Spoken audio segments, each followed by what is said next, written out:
Bonjour et bienvenue dans les interviews du Monde devant soi, un rendez-vous hebdomadaire en plus de notre rendez-vous du vendredi avec Jean-Marie Colombani et Alain Frachon.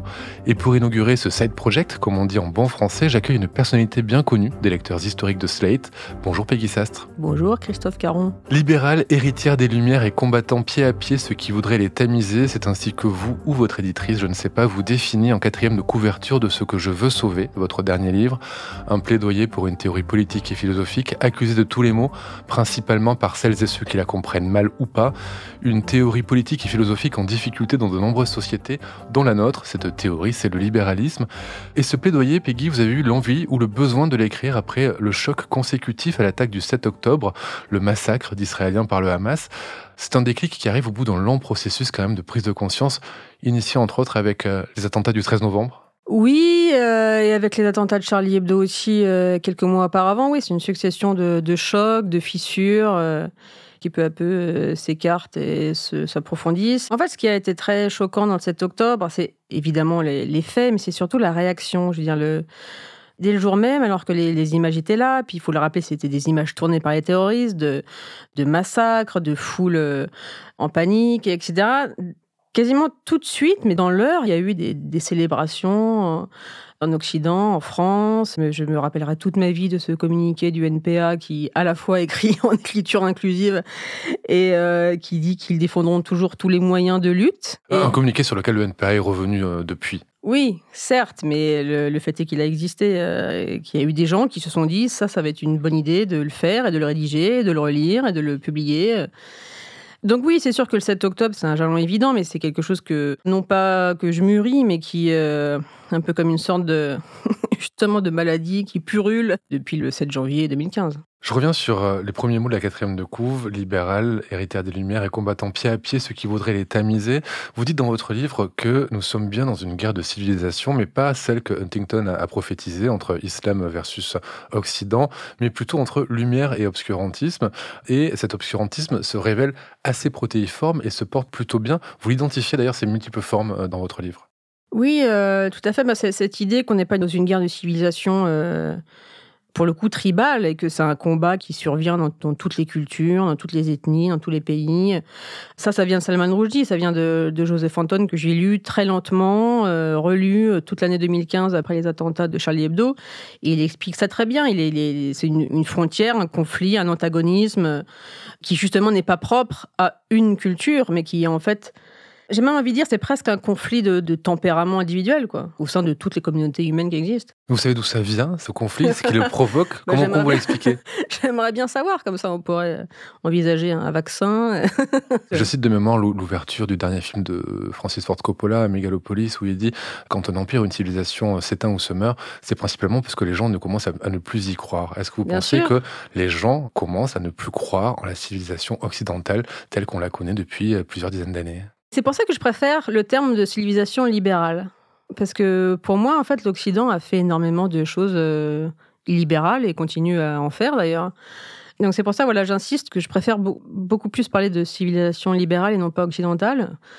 Et oui, c'est sûr que c'est un phénomène très courant, très même documenté, que les empires s'effondrent de l'intérieur, quoi. Et c'est sûr qu'aujourd'hui... Et c'est aussi un peu pour ça que j'ai fait ce livre et que je l'ai appelé « Ce que je veux sauver », c'est qu'on s'est trop habitué aux choses qui marchent, tous ces trucs qui sont complètement artificiels, mais qu'on a complètement assimilés, intégrés, et qui roulent sans qu'on en ait conscience. Mais en fait, sans ça, la vie, notre quotidien serait atroce. Donc pour vous reprendre, globalement, les règles de la démocratie libérale nous permettent de vivre de manière civilisée tous ensemble, mais le fait qu'on n'y croit plus, qu'il ne fasse peut-être plus assez rêver les gens dont il régit la vie, c'est ça qui le met en danger? Est-ce que ça fait pas assez rêver, ou est-ce qu'en fait, justement, on les connaît pas assez et surtout, on sait pas de quoi ça nous protège? Je veux dire, les principes libéraux sont nés, si on veut schématiser les choses à gros traits, mais pas non plus à si gros traits, les principes libéraux généraux, voilà, sont nés des guerres de religion européennes, d'occidentaux qui se tuaient, se massacraient, des conflits horribles qui ont hanté des générations d'intellectuels, de poètes, etc. Le libéralisme en tant que philosophie est né en tant que remède à ça. Comment vous le définiriez justement, le libéralisme en tant que philosophie? C'est mettre l'individu au centre. C'est la chose qu'il faut protéger en priorité, enfin c'est pas en priorité, mais c'est en fait en premier, c'est l'individu. L'individu, voilà, libéré de tous les arbitraires, des affiliations religieuses, communautaires, familiales. Le libéralisme, c'est aussi une philosophie de prendre l'État comme la première menace.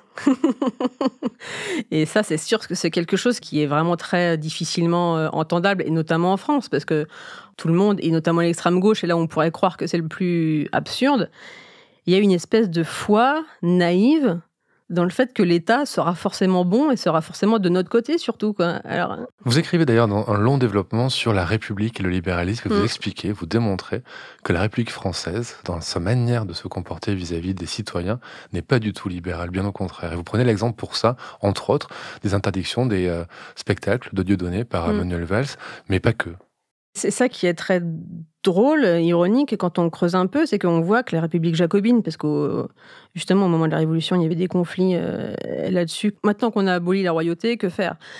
Et donc c'est les Jacobins qui ont gagné, donc un truc très centralisé. Et en fait, quand on analyse un peu précisément les choses, on voit qu'il y avait une volonté de remplacer la religion et remplacer l'absolutisme royal. Et c'est quelque chose qui est très nocif pour moi.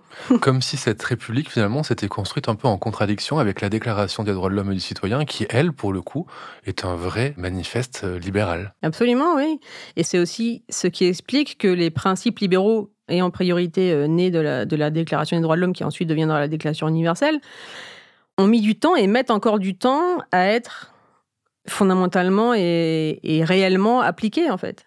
Vous voulez sauver le libéralisme, vous sauvez le libéralisme contre plusieurs ennemis ou adversaires dont on va parler, mais vous dites un des principes fondamentaux du libéralisme et de la démocratie libérale, sinon leur principe fondateur, c'est la défense de l'individu contre la tyrannie du groupe, vous nous l'avez expliqué. Et cette défense, elle repose sur un principe bien spécial, bien particulier, c'est le droit. Pourtant, il semble qu'aujourd'hui, quand on tend l'oreille et qu'on écoute le débat public, le droit est une donnée qui devient presque secondaire, optionnelle. Est-ce que c'est un sentiment que vous partagez, que finalement, le droit compte de moins en moins dans la perception des choses? J'irais même plus loin, je dirais que le droit, c'est presque devenu l'ennemi pour plein de gens.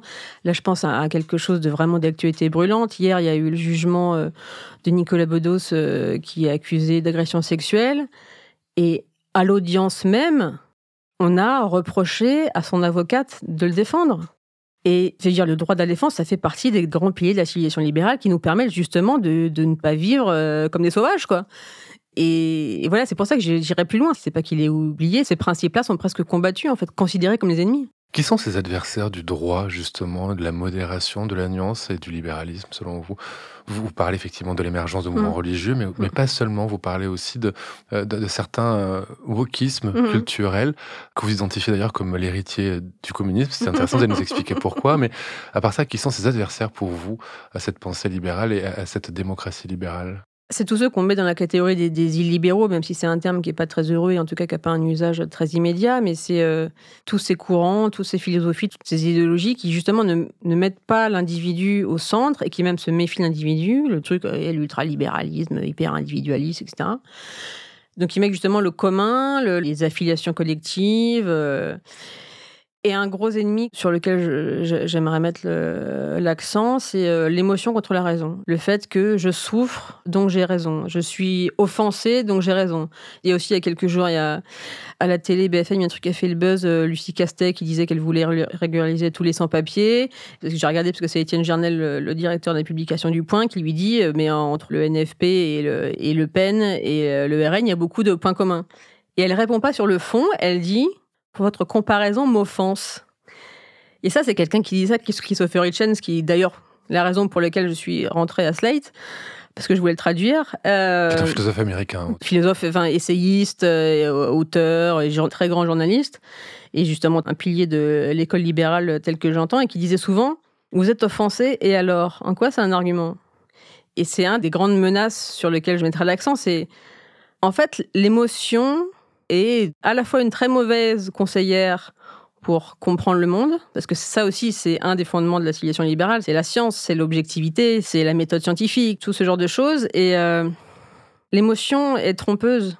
Et c'est pas comme ça qu'on connaît le monde, et vu que c'est pas comme ça qu'on connaît le monde, c'est pas comme ça qu'on peut le changer efficacement pour le meilleur. Pourtant, les émotions sont importantes. Vous êtes vous-même une amatrice spécialiste de la psychologie évolutionnaire. Vous parlez d'une autre émotion dans ce livre qui est l'angoisse, qui est l'angoisse qui protège. Donc, toutes les émotions ne sont pas à jeter, Ah non, finalement. mais ça, bien sûr. C'est la dose qui fait le poison. Edmund Burke, qui était un anti-révolutionnaire, il parlait du rationalisme de manière négative. Il disait, voilà, ces rationalistes qui sont froids, qui pensent que la raison peut mener le monde. Oui, tout excès d'émotion ou de raison est délétère. Et effectivement, les émotions ont une utilité, mais comme tout, c'est la dose qui fait le poison, quoi. Je voudrais revenir sur cette comparaison entre wokisme et communisme. Vous dites jamais le communisme ne s'est volatilisé malgré la chute de l'URSS et des régimes qui s'en revendiquent. Mais c'est parce que le communisme, selon vous, ce n'est pas ça. Et vous dites que le wokisme est un héritier donc du communisme, mais qu'il ne relève pas du marxisme culturel, contrairement à ce que peuvent en dire les critiques illibéraux du wokisme. Expliquez-nous en fait le lien que vous faites pour que nos auditeurs et auditrices comprennent. Je vais peut-être partir du fait que, contrairement à ce qu'on peut croire, les premiers critiques du wokisme, ce sont des marxistes. Parce que justement, ils disent qu'on sort de la lutte des classes et surtout on sort de caractéristiques sociales qui sont justement amendables. Et qu'on remet l'accent sur des choses comme l'identité sexuelle, l'identité ethnique, l'origine raciale, etc. Et que ça, c'est atroce, parce que c'est un terrain à conflits qui ne sont pas résolvables, parce que c'est juste de la pure confrontation, du pur rapport de force, etc. Et justement, il n'y a pas de terrain d'entente possible. On n'est pas de la même race, on n'est pas du même sexe, on n'est pas de la même orientation sexuelle, on n'est pas de la même identité sexuelle. Il n'y a pas de changement possible, alors que justement, les marxistes, même si la lutte des classes est très importante, etc., il y a quand même un espoir possible. Rien que le fait de supprimer les classes, justement, parce que tout le monde devient prolétaire et les possédants n'existent plus. Peut-être parce que c'est un communisme qui, comme vous le disiez, dans le sens où c'est un collectivisme, peut-être plus qu'un communisme. Totalement, c'est ça, c'est ce que je développe dans le livre, le communisme comme commun, comme idéologie du commun, en fait, et idéologie du commun qui prime justement sur l'individu, sur l'autonomie individuelle. Et en fait, l'autonomie, littéralement, c'est se donner à soi-même sa propre loi. Et le collectivisme, c'est chercher sa loi en dehors de soi et dans notre collectivité, justement. Vous êtes une grande défenseuse de la liberté d'expression qui va justement avec votre caractère et votre engagement libéral. Vous en parlez évidemment de la liberté d'expression longuement dans ce livre, mais vous parlez d'autre chose, une liberté qu'on ne cite pas souvent et qui est tout aussi importante et qui est son corollaire quasiment, c'est la liberté d'entendre. Est-ce que vous pouvez nous expliquer ce que c'est la liberté d'entendre ?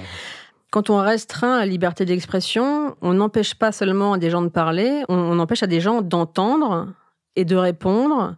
Et ça, c'est quelque chose qui est au cœur de la Constitution américaine, c'est que quand on interdit une idée, on interdit par la même occasion toutes les réponses possibles à cette idée.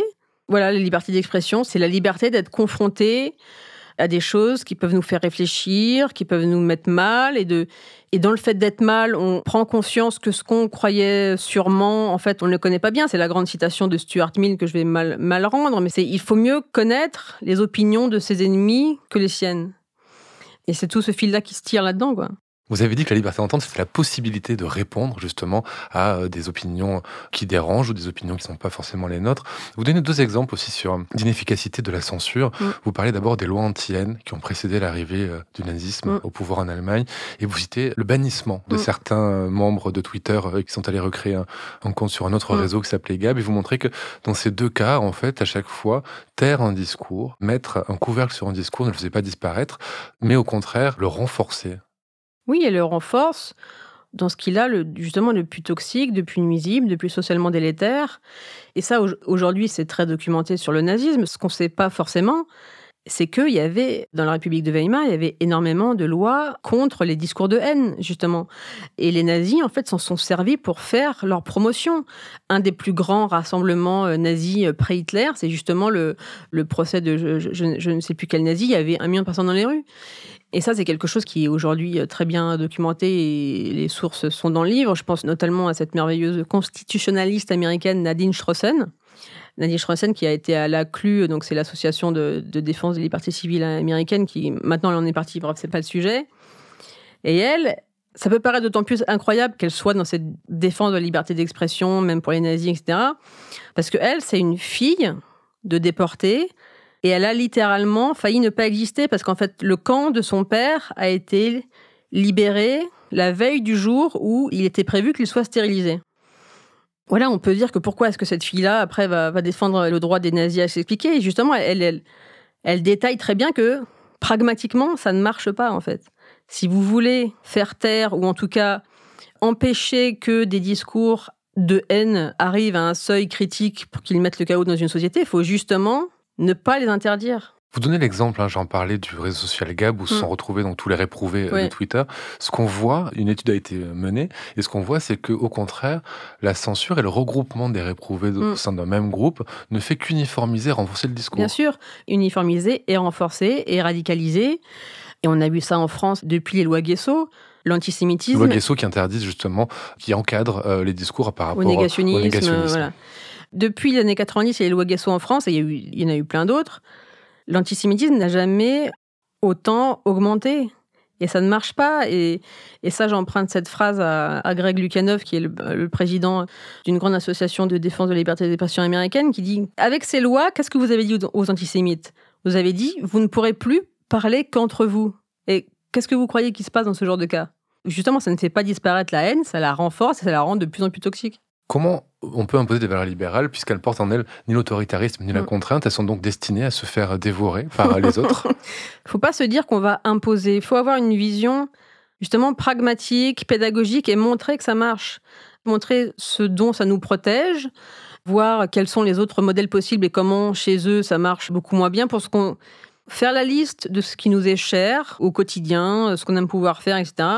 Et voir que dans beaucoup de cas, ce sont des principes fondamentaux et libéraux très génériques qui permettent ça. Mais on voit quand même que la liberté d'expression, telle qu'elle est par exemple imaginée par Elon Musk sur X, anciennement Twitter, sans cadre et sans règles, ne fonctionne pas ou difficilement, puisque toutes les choses ne sont pas égales par ailleurs. Nous sommes soumis par exemple à des manipulations d'influence russe ou chinoise sur ces réseaux-là. Donc est-ce que c'est pas un combat qui est perdu d'avance finalement, cette libre expression, puisqu'on voit qu'on ne joue pas tous avec les mêmes règles du jeu? Je pense aussi qu'il faut aussi avoir une réflexion coût-bénéfice, c'est-à-dire quelle est l'alternative à verrouiller le discours, comme c'était sur Twitter avant l'arrivée d'Elon Musk, comme ça peut être aujourd'hui sur les réseaux alternatifs, genre Mastodon, etc., où c'est très surveillé, mais en fait, justement, ça devient une monoculture pas du tout intellectuellement féconde, j'ai envie de dire. Donc, je dirais d'avoir ce genre de réflexion, coût-bénéfice, moindre mal aussi, comme en médecine, en fait. Jauger, oui, une chimiothérapie, ça peut être assez radical et nuisible, mais ça empêche un mal plus grand, quoi. Vous citez des mots de Martin Luther King que vous définissez comme votre idéal. Je cite « Il nous faut apprendre à vivre comme des frères si nous ne voulons pas mourir comme des idiots ». Qu'est-ce que ça dit justement de l'organisation de vivre ensemble, cette phrase? Ça dit, en fait, et d'ailleurs je fais une blague en disant que c'est... Anthropologiquement, c'est pas très réaliste parce qu'en fait, les fratricides sont très courants et que c'est pas non plus... la vie entre frères n'est pas un long fleuve tranquille, mais ce qu'il disait là-dedans, je pense, c'est le fait qu'un lien familial est quand même une espèce de garantie de résolution de conflits, dans le sens on peut s'engueuler énormément et très violemment dans sa famille, mais le lien familial fait que on va revenir. On s'engueule avec maman un dimanche, mais le dimanche d'après, quand on nous appelle en disant « je fais du poulet rôti », on vient. Et c'est ça qu'il faut viser, c'est le côté, on garde quand même une base commune. Donc on peut faire cette métaphore de la famille, qui sont des liens quand même relativement plus difficilement cassables que des liens amicaux ou professionnels ou je ne sais quoi. Donc on a bien compris ce que vous voulez sauver, on a bien compris que c'était assez compliqué de le sauver, mais est-ce que vous restez quand même optimiste sur la suite pour les civilisations occidentales et les civilisations libérales? On voit qu'on n'est quand même pas en train de gagner du terrain. Mais en fait, moi je pense que l'optimisme est une mauvaise arme, est un mauvais outil. Le pessimisme, le fait d'imaginer le pire, c'est très positif. Depuis des années, j'ai comme projet d'écrire un livre sur le nihilisme positif, dans le sens de partir du principe que tout est foutu, tout est atroce, etc. Et en fait, on ne peut être que agréablement surpris. Donc, et à l'inverse, l'optimisme, c'est la porte ouverte aux espoirs déçus. Et ça, c'est très, très négatif. Alors, j'ai bien vu votre pirouette, mais est-ce que vous pensez que le modèle de la démocratie libérale peut encore se maintenir et surtout s'imposer au-delà des frontières dans lesquelles il est pour l'instant limité? En fait, la question, c'est est-ce qu'on arrivera à entretenir la logistique du libéralisme? Parce qu'en fait, et ça peut-être qu'on l'a pas assez dit, d'ailleurs je pense que je le dis pas assez dans mon livre, c'est qu'il y a quand même quelque chose de structurel au libéralisme. Le libéralisme, c'est né de la... En gros, c'est une philosophie de riche, mais dans le bon sens du terme. C'est justement parce que on a à manger à sa faim, on peut se soigner, on n'est pas lié, on n'est pas dépendant des prédateurs, des maladies, etc., qu'on peut faire quelque chose de nos facultés cognitives supérieures et notamment commencer à réfléchir comment est-ce qu'on vit ensemble et justement comment est-ce qu'on vit ensemble dans des sociétés de plus en plus complexes, etc. Et je pense que la marche à suivre, c'est de faire en sorte que l'infrastructure du libéralisme, au minimum, perdure et au mieux s'améliore. Mais est-ce qu'il ne porte pas en lui les graines de sa propre destruction, justement ? Dans quel sens ? Dans le sens où, en permettant tous les discours, il se fait remettre en cause perpétuellement et se met en danger lui-même. Oui, mais c'est peut-être une sorte de mise à l'épreuve, à la fois de mise à l'épreuve et de preuve de sa force, d'attestation que oui, qu'il est assez solide, etc. Et c'est ça qui me dérange beaucoup dans toutes les lois, et notamment qu'on voit en France de restriction de la liberté d'expression. C'est un signal de peur, c'est un signal que justement notre modèle n'est plus assez fort et doit se barricader, se cuirasser par des lois de plus en plus contraignantes, de plus en plus liberticides, etc. Et en fait, ça veut dire qu'on a déjà perdu, quoi. On est dans un pays libéral en France ? Pas du tout. Merci Peggy Sastre. Je rappelle votre livre « Ce que je veux sauver ». C'est chez Anne Carrière et c'est en librairie depuis le 27 septembre 2024.